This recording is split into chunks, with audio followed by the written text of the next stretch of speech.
Hello everybody, this is Nancy from the weekday batch. And we got this homework, which I've been spending a lot of time staring at over the last couple of days. Honestly, the first questions are not that big a deal because to find out the syntax and everything, you really have to just take it from Mr. Hanip's notes, and it's not that big of a challenge. What I always do, I like to make sure everything is very organized. So what I originally did was I took all of the questions from the P&T forum where Mr. Hanip had put them, and I copied them into a Word document. And then I started going over to his notes and finding the queries and syntax and stuff that I would need. So in other words, in order to find out those employees who get the same salary as Stephen King, well, I know he showed us how to do the same salary thingy in here. So what I'm going to do is I'm going to go to his SQL topic 62916 Word thing that he saved for us on the forum, the most recent one, and we're going to click on Find. And I'm going to tell it, take me to where it says same salary. And then you got a couple of options. There's one here that says find out the employees who got the same salary as, and then find out those employees who got the same salary as Stephen King. That's actually the question. I don't want that. I want to find the syntax. So here it is. You click on that. You close your navigation thingy. Okay, so here we find those employees who get the same salary as Peter Tucker. So all we have to do is copy this and paste it over here, and then change Peter to Stephen and Tucker to King. And that's pretty much it. The only other thing you have to change is he has this semicolon here, and if you're going to be doing this from the edit pad, remember you do not need to have that semicolon. But if you're going to be doing it from the command line and typing it in yourself, which I don't recommend, you do. So that's basically what I did. Again and again and again and again and again. And then we got down to, and even with the decode, it's I can go back and show you that separately later, maybe if you want me to, if you email me and let me know you want a video on that. But this is in Mr. Hanip's note. This is in Mr. Hanip's notes. This is in Mr. Hanip's notes. And so cutting and pasting it, not as a substitute to learning it, honestly, because we need to really learn it, because if it turns up on a test, we're not going to necessarily have our notes. If it ends up in an interview question, we're not going to have our notes. We need to learn it, but there's no sense in, you know, typing everything out when you can cut and paste, and then you look at it and go, oh, I remember that's how we did that. As long as you're learning while you're doing, that's fine. Find the managers who manage only one employee. We have that. So the first thing we get to is really kind of new, is creating a table with your name using the employee table. So in other words, what he is asking us to do is create a brand new table. We're going to put our name in it, and then we're going to use the structure of the employee table in our table. We're not going to use the contents. We're just going to use the structure, and there's a certain thing you have to do in order to do that. I already used my name when I created my table, so I'm going to create a table with a new name. So I will show you how we do that. And the first thing we want to do is we open up our VMware, we run our SQL command line, and then there's two things we have to do. The first, we have to connect. Our username is HR, our password is HR. So we type in connect space HR, and then under the password we type in HR. We hit enter both times, and then we are connected. Now if you just open up your VMware and then right away you open up your SQL, it might not let you connect right away because the database is still trying to open, and it takes a couple of minutes to do that. So go ahead and open your VMware, open your command line, go get a drink of water, a cup of coffee or something, then come back and then try and connect. So give it a couple of minutes to fire up and open and do everything. So now we're connected. The next vitally important thing you need to do is remember that you have to record your homework. And to do that, we spool. And we spool, and spool basically says, I want to save my homework. Let's save it to the C drive. And we're going to call it My Homework Yay, because we're so excited. The next important thing to do is remember we have to save this as a doc file. If we don't save it as a doc file, it will save itself as a list file, and you will not be happy because they will not like it when they try to grade it. Okay, we are now recording all of our keystrokes that we do in our homework. So we have signed on, we have set up the save. Now the next thing we're going to do is create a table. Creating a table is very simple. There's one thing you need to remember. Create table. I'm going to call it employees, and for purposes of this I'm going to be Alan. Why not? I have a friend named Alan. He's a nice guy. Okay, so we're going to create a table called employees Alan, and we're going to say as, in other words, we're going to create it to have this type of information, which is select everything from employees where 1 equals 2. Table created. Alright, so that last line, line 4 as you see here, says where 1 equals 2. What exactly does that mean? When we create it like this, that means we are creating a table called employees Alan, but we're only creating the structure. We are not putting any entries into it now. So if you go to describe,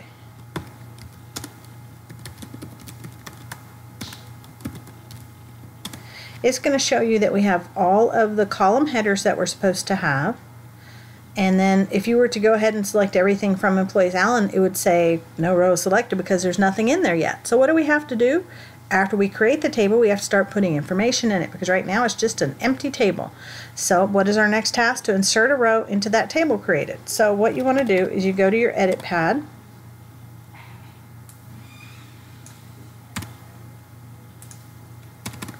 and basically you're going to take this information, which I originally got from Mr. Hanip's page, and I copied it here. We're going to copy it here and paste it here. You are not done yet because obviously the table I created was titled employees underscore Nancy L. Well, what do we have? We want it to go into employees underscore Alan. Everything else should be the same.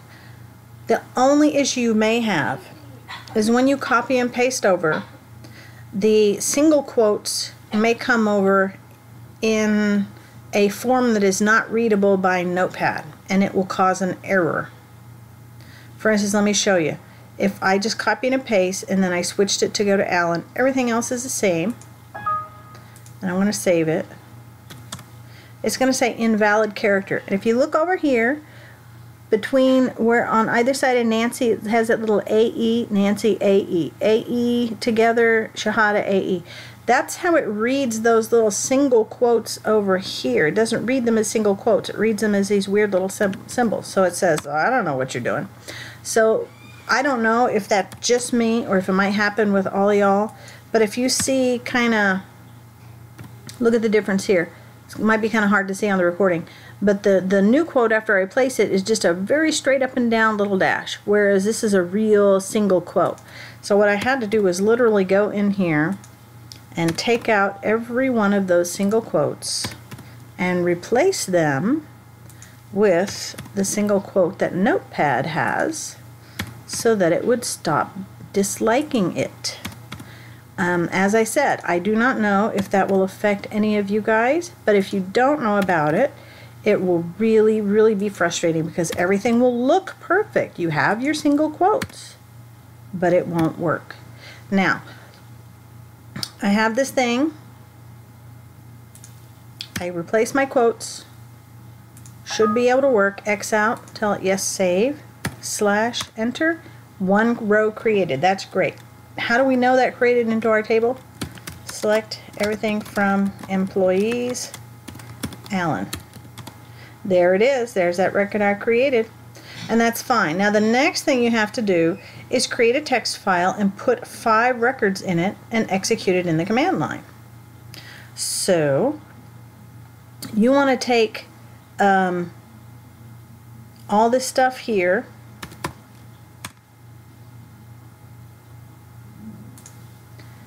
and then you're going to go over here inside your VMware, and you're going to go All Programs, and then you're going to go to Microsoft Office. Well, actually, no, you're not. You're going to go to Notepad, which actually I have here because I use it so often, and you're going to create 5 records here in Notepad, and then you're going to save it in the C drive of SQL. I already did this, so I'm not going to do it again. So let's say I just created 5 records, and then I'm going to File, Save As. Where am I going to save it? In the local disk C. If you're not there, then go there. And then you're going to save it as SQL Insert File Text, which I don't want to do because I already have one named that, which has my records in it. But you're going to do that, alrighty? So you open up your Notepad. Note, this is not the same as going to edit and popping open the Notepad here. Okay, you don't want to do that. You want to keep it separate in your mind. Start Notepad, create your 5 records, because what you're going to do is it's very simple. You're going to come over here, copy, paste. You're going to fix those single quotes, and then you're going to, after you fix your single quotes, you're going to copy that, and then you're going to paste 4 times.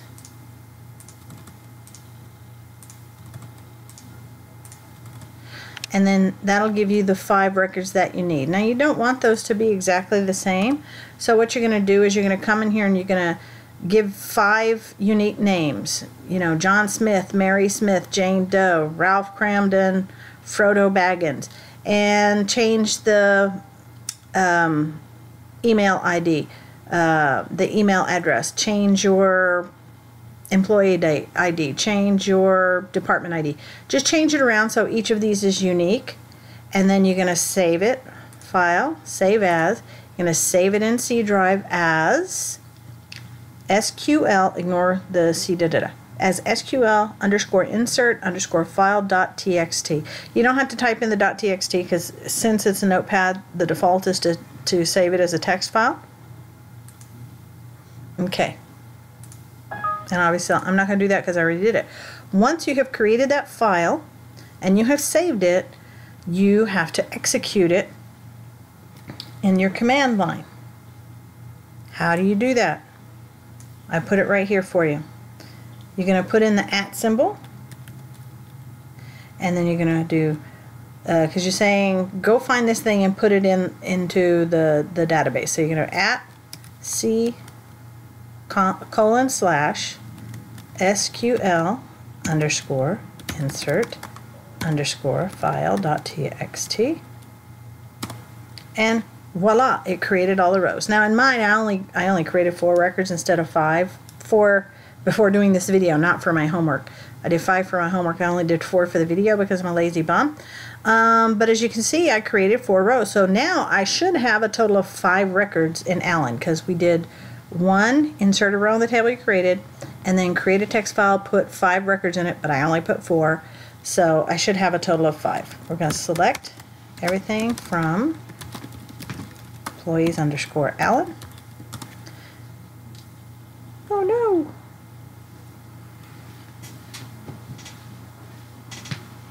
Let's try that again.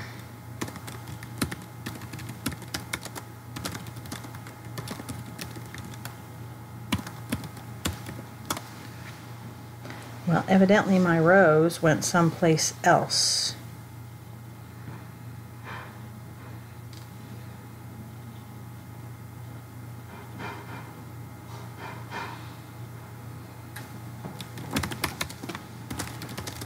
Oh, I know where they went. Let me take a look here. I know. Never mind. Ignore this. I forgot. When I created this, I had it as Mary. I have to go here and change this to Allen for purposes of this, because I saved them, but I saved them to the wrong file. I've been playing around with this a lot over the last couple of days, so you'll have to forgive me if my brain is a little fried. You have to make sure they're inserting into the same thing that you just created.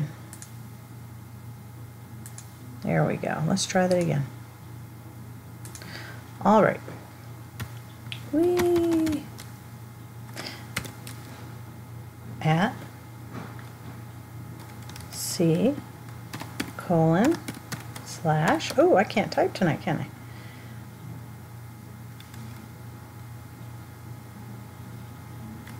SQL insert file.txt. There we go. Then it should put it in the right place because I'm going to Alan now. So select everything from employees, Alan, and voila, there we go. We got, I know, Legolas the elf. So sue me, I was being creative here. So so we created a table. I created a table called employees underscore Alan, and I told it select everything from employees where 1 is equal to 2, and that meant it would give me just the structure but not any records from the employees table. Insert a row by cutting and pasting and then changing the information, like if you're taking it straight from Mr. Honey's notes, you got to change it to employees underscore Alan. And then you have to create that text file, which I did inside VMware using Notepad, and you put 5 records in it. Make sure you change those 5 records so you know each one is a little different. Doesn't really matter because it'll go in there whether you change them or not, but just to make it look better. And then you run it by going at C colon slash and then the name of the file, which is SQL underscore insert underscore file text. Then you have to update it. So let's just say, oh, we got employee ID 551, and we're going to change the email address. So we'll do, and you can do this from the command line or from the edit. We'll do it from the edit thing. But I'll type it in because, you can cut and paste or you can do this. So update employees underscore Alan, set email equal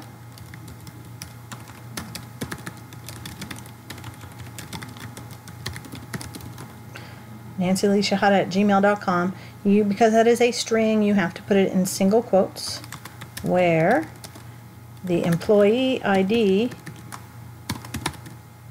equals 551. Why not? 551. Okay, so that means if we have employee here, Legolas 2 Elf 2 is the name employee. Right now his email address is llf2@outlook.com. We're going to change just his email address. We're going to update it. Whoop. Oh, I spelled it wrong. Sorry. And update where employee ID. See, this is what happens late in the evening when you get tired. Let's try that again. Okay, 1 row updated. So let's do select everything from underscore Alan. And I actually did a lot of this. Anytime I updated something, I went ahead and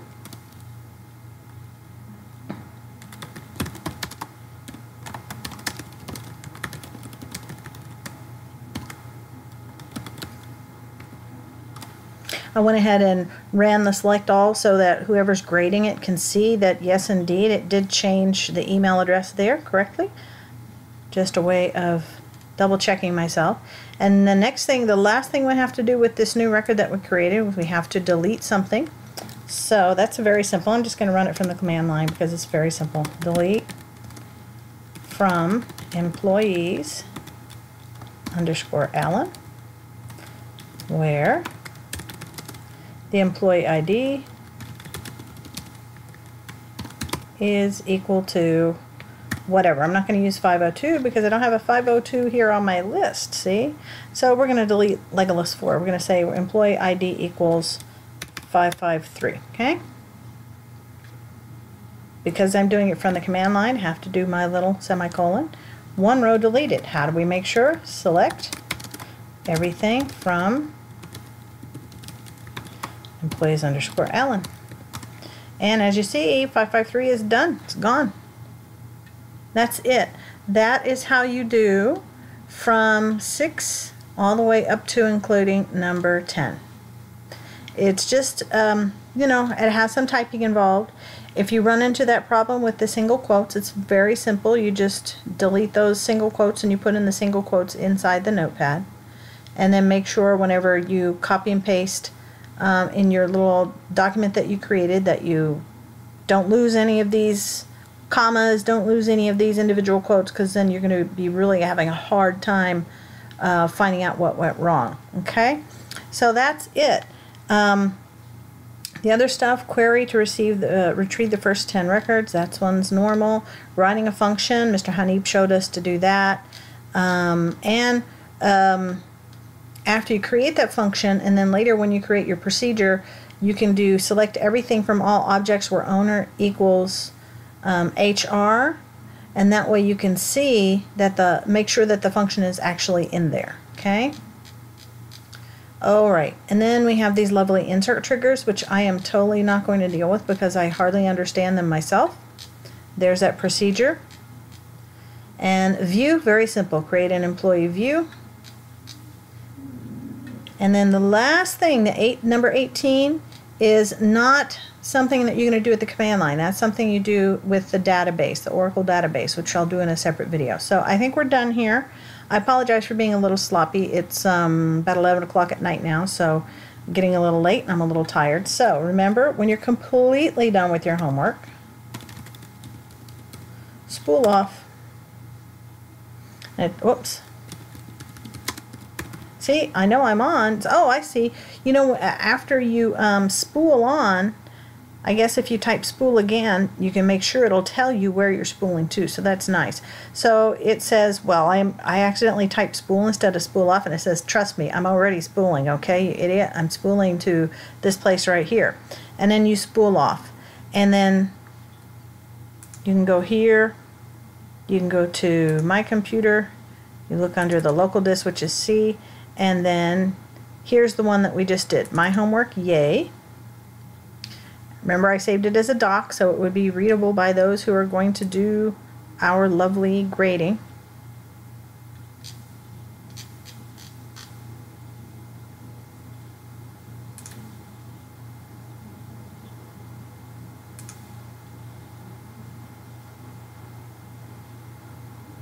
Not sure why it didn't like me, but it'll be in there. I checked. I made sure. And then, in order to attach it to your email, you will need to take it out of the virtual machine, because it's very hard to get your email to work correctly inside the VMware because you're using XP, and if you try and do it at Yahoo or Gmail or something, it's going to tell you you're using an outdated browser and it will not like you.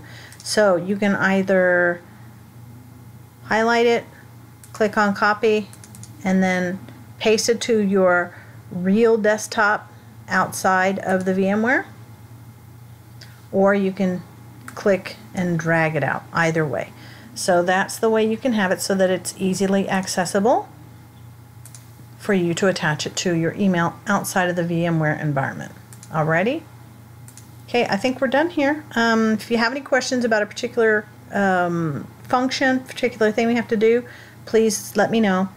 I think I'm done for the night, but I'll be here all weekend. I'm not going anywhere because I don't like to travel whenever it's a holiday weekend because the traffic is insane.